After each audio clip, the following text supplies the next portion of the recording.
sua vez de escolher, mas eu não vou ver Neve pra Cachorro de novo. Esse filme é horrível. Blackout!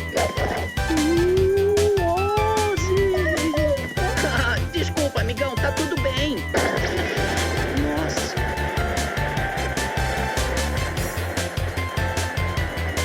Desculpa, ninguém aqui pediu um poltergeist.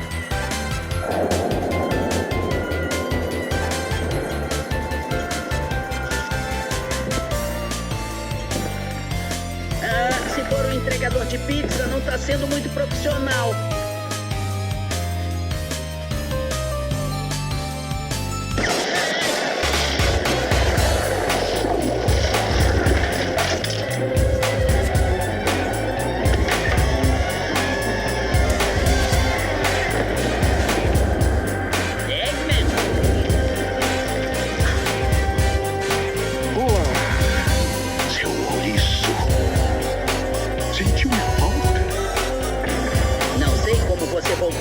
Mas cometeu um grande erro ao vir aqui.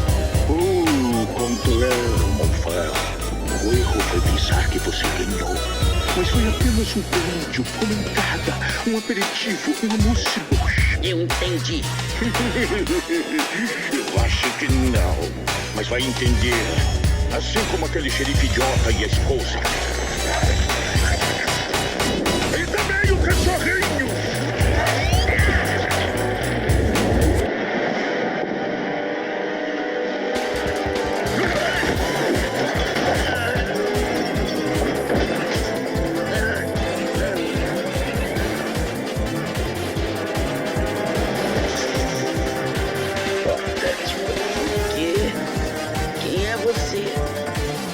Cadê a minha educação? Sonic, conheça o Knuckles, o meu novo MABDS. Melhor amigo pra todo o sempre.